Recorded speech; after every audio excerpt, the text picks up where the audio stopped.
দেখেন আমি দেখো মোচা নিয়েছি। এই মোচাটাকে আজকে আমি ঘন্ট রান্না করব, তাও আবার ছোলা দিয়ে। এই মোচার ঘন্টটা আজকে আমি ছোলা দিয়ে কীভাবে রান্না করব সেটাই তোমরা প্রথম থেকে শেষ পর্যন্ত পুরো ভিডিওটাকে দেখতে থাকো, যে মোচার ঘন্ট আমি কিভাবে রান্না করব, সম্পূর্ণ নিরামিষ।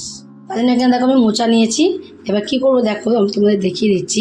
মোচাটাকে এইভাবে আমি ভেতর থেকে এগুলো নিয়ে নেবো, আর উপরে খোলাটাকে ফেলে দেবো। দিয়ে এটাকে এখানে শক্ত একটা আছে, এইটার সঙ্গে এইটা, এই দুটোকে কিন্তু ফেলে দিতে হবে। সবগুলোই কিন্তু এইভাবে নিয়ে নিয়ে ফেলে দেবো। আর সবগুলো যখন ফেলা হয়ে যাবে তখন আমি বেছে নিয়ে এইভাবে আমি ছোট ছোট টুকরো করে কিন্তু কেটে নেব, একদম ছোট ছোট টুকরো করে কেটে নেব। দেখো আমি এখানে মোচাগুলো যে ছোটো ছোটো টুকরো করে কেটে নিয়েছি, কেটে নিয়ে কিন্তু জলে ভিজিয়ে রেখেছি। 2 ঘন্টা আমি এই মোচাগুলোকে জলে ভিজিয়ে রেখেছি। আগের দিন যদি কেটে নিতে পারো তোমরা তাহলে তো খুবই ভালো হয়। রাত্রিবেলা একটু লবণ আর হলুদ দিয়ে ভিজিয়ে রেখে দেবে। আমি লবণ দিইনি, শুধু ভিজিয়ে রেখে দিয়েছি, তাতেও হবে। ওদিকে আমি একটা গ্যাসে কড়াই বসিয়ে দিয়েছি, তার মধ্যে কিছুটা জল দিয়ে দেবো।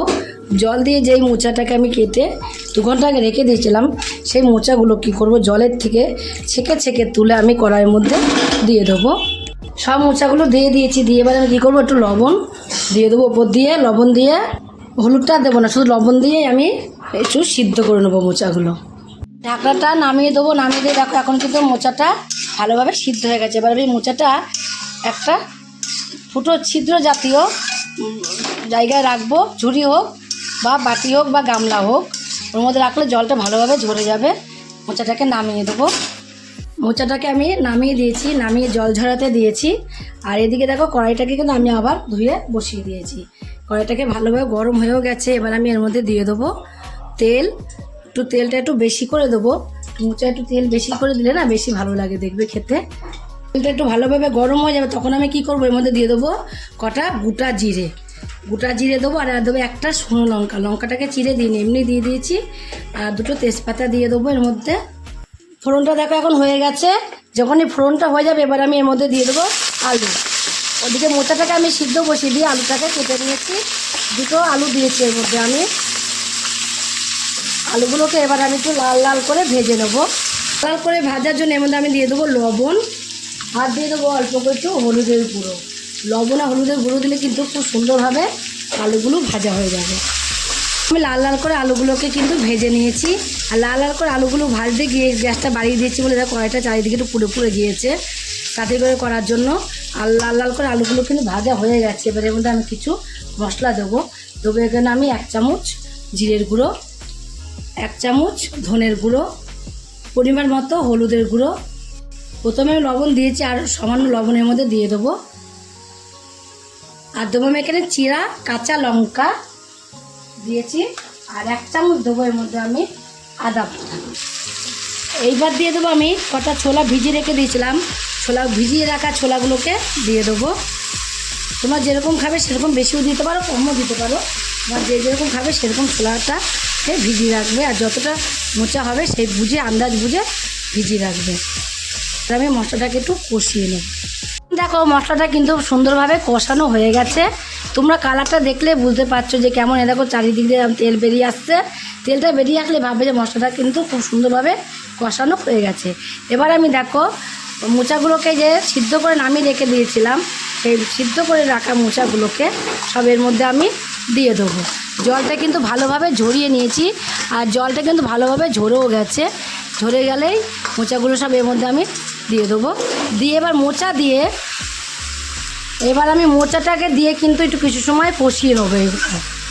কষানোটাই মেন। কষানো যদি সুন্দরভাবে হয় না, রান্নাটাও দেখবে খুব সুন্দর হয়।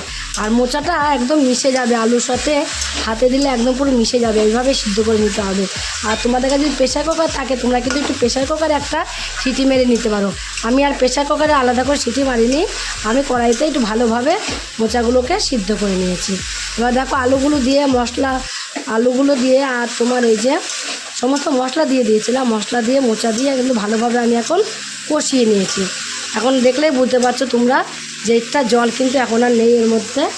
ভালো করে যখন মোচাটা কষানো হয়ে যাবে মশলার সাথে, দেখবে নিজে থেকে বুঝতে পারবে কোনো মজে গেছে। মজে গেলে এবার আমি এর মধ্যে দিয়ে দেবো জল দেবো অল্প করেই। কেন মোচাটাও সিদ্ধ করে নিয়েছি আর আলুটা তো ভাজতে ভাজতেই অনেকটা কষাতেই সিদ্ধ হয়ে গেছে, তার জন্য। আর ওদিকে তোমার ছোলাটাকে আমি কালকে ভিজিয়ে রেখে দিয়েছিলাম। একটু সময় আমি ঢাকা দিয়ে রেখে দিয়েছিলাম।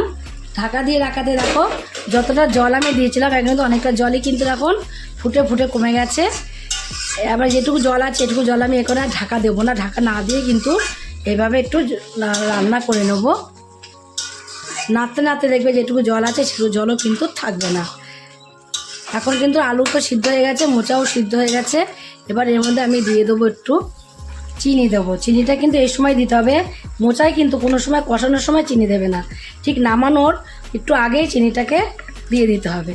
যে যেরকম মিষ্টি খাবে ঠিক সেরকম কিন্তু চিনিটার মধ্যে দিয়ে দেবে। আর এই মোচার মধ্যে একটু মিষ্টি মিষ্টি না হলে কিন্তু ভালো লাগে না। আমি 2 চামচ চিনি দিয়ে দিয়েছি। মিষ্টি যত হবে তত কিন্তু মোচাটা স্বাদ হবে, আর মিষ্টি না হলে কিন্তু একদমই ভালো লাগবে না, চিনি না দিলে স্বাদ লাগবে না। তোমরা যদি বেশি না খাও তাহলে তোমরা অল্প করেও কিন্তু এর মধ্যে চিনিটাকে দিতে পারো। আর চিনিও যদি না খাও তাহলে তোমরা অল্প করে এর মধ্যে কিন্তু গুড় দিতে পারো, গুড়ে কিন্তু কোনো ক্ষতি করে না। এখন দেখো আলুগুলো কিন্তু পুরো গলে গেছে এর সাথে, আর মোচাটাও কিন্তু এত সুন্দর আলুগুলোর সাথে মিশে গেছে, একদম গামাকা যেন হয়, আটা আটা ভাব হবে, তাহলে কিন্তু বেশি ভালো লাগবে। যত আটাটা ভাব হবে তত কিন্তু মোচাটা খেতেও ভালো লাগবে। এখন একটু আটাটা ভাব হয়ে গেছে, আর এখন আমি কিন্তু নামিয়েও দেবো। কমপ্লিট হয়ে যেহেতু জল ভাবটা ছিল সেই জল ভাবটা কিন্তু এখন আর নেই।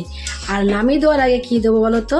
নামিয়ে দেওয়ার আগে দেবো আমি এর মধ্যে একটু শাহি গরম মশলা একটু দিলে তো দেখো কেমন টেস্টিংটা বেড়ে যায়, তার জন্য শাহি গরম মশলা অল্প একটুখানি ছড়িয়ে দেবো উপর দিয়ে। আর দিয়ে দেবো এখানে আমি ঘি আর গরম মশলা নিরামিষ তরকারিতে যদি একটু হয় তাহলে কিন্তু দেবে জমে যায়, এত সুন্দর হয়, সেন্টটাই দেখবে খাওয়া হয়ে যায়। ঘি আর গরম মশলা আমি দিয়ে দিয়েছি, দিয়ে একবার মিশিয়ে নেবো। ঘি দিয়ে গরম মশলা দিয়ে একটু ভালোভাবে মিশিয়ে নেবো। এবার মিশিয়ে নিয়েছি, এবার দেখো আমি নামিয়ে দেবো। এইভাবে গরম গরম সার্ভ করে দেবো। আর তোমরাও ঠিক এইভাবে কিন্তু একদিন মোচার ঘন্ট নিরামিষ বাড়িতে তৈরি করে রান্না করে খেয়ে দেখতে পারো।